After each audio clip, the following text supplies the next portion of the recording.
So what we have behind here is 5 inches, going to be 5 inches of Rockwool. We have the zip sheathing behind here. Then we have the brackets going directly on the zip. We have an outset window here, and one thing that will make it really simple for you is to slope the top and the bottom, so when you go to put your flashing tape on, everything is already easily flashed. Now all you have to do is add 3 inches to the opening width, and then if you slope your top and your bottom, you're going to want to add another 1/4 inch or so you'll fit into the opening. The other thing is this is just a 2x10. It doesn't have to go all the way back to the front face of the studs. You can always put another 2x2 around the opening, fill in that gap, or even insulate it. When you're doing outset window bucks, one of the things that will make things really simple for you is if you slope the sill and you slope the top so that it works for your flashing, make all your flashing details a lot easier. Your window installation and all your flashing details are pretty much the same exact thing. The only thing that we'll need to do is we'll need to start out with a flashing tape that goes around here and all the way back to the sheathing, so that way it keeps your water and air control layer continuous throughout there. So we'll start with that. Peel off half of it. And then I like to start down a little bit just so it doesn't build up the window a lot. And then just get it stuck to there. And then we'll roll that back around. And then work it around into the corner.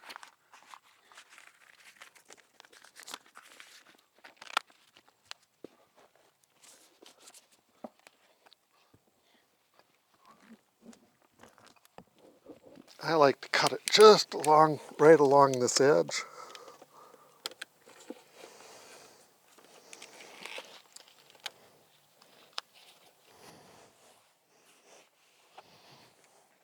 Now we have our stretch flashing tape. We've already sized that accordingly. Now this is all sloped, so we don't need to have the back dam in here or anything.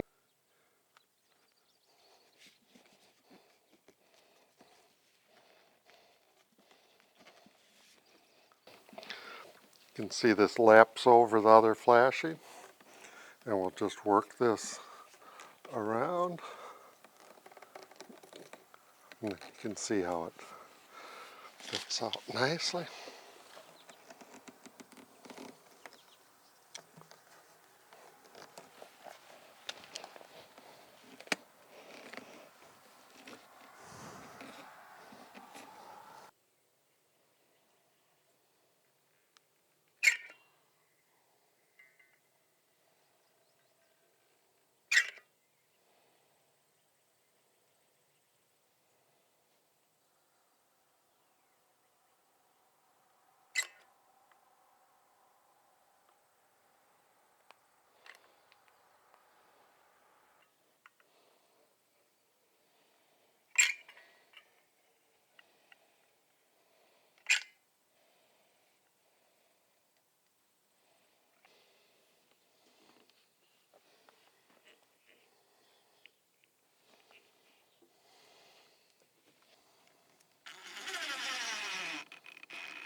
So as you can see, this window has perfect continuity with the water and air barrier.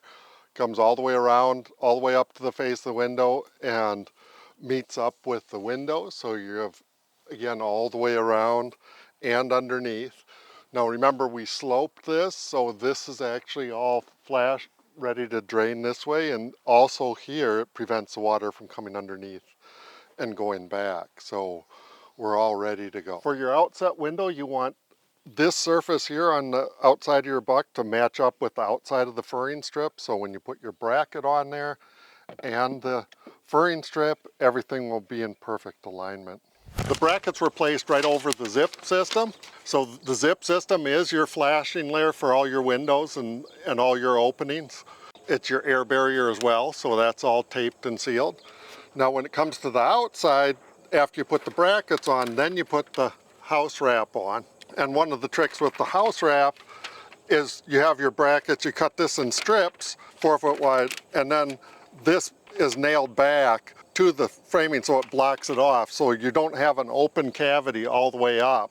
So every 4 foot it's blocked off here, so when they put the Rockwool in here, they'll be able to get compaction easily. It won't just be like an open cavity where it doesn't get the proper density because it just flows sideways easily. Now for the windows, we just cut out an X around the window, and now what we're going to do is just fold it back onto the stud here and then staple it. Same thing up here.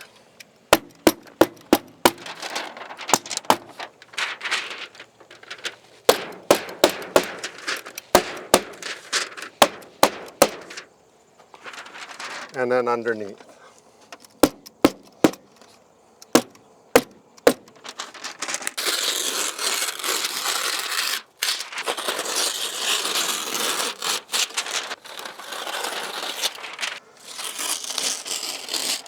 This is flashed back to the zip wall, and we want to make sure we leave a little space in here for the water to drain out if there is any water to get out. And then at the bottom we have the same thing. We have the space and the pan draining out. We want to go and put some zip tape right below here so it directs all the water out in front of this into the rain screen. So we don't want to tape over the bottom flange of the window here. So we're just going up to there.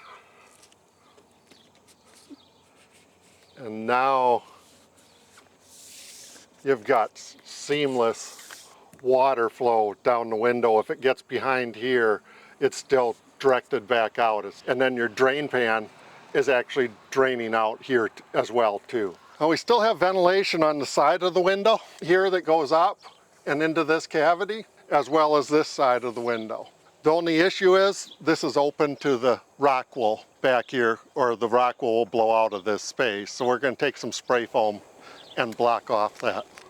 And notice I kept it back here a little bit so you still have that airflow. And it's easier if this goes all the way back straight. This furring strip is just out in the midair here. So if you put the bead on the side of this, you can get it to fill and expand.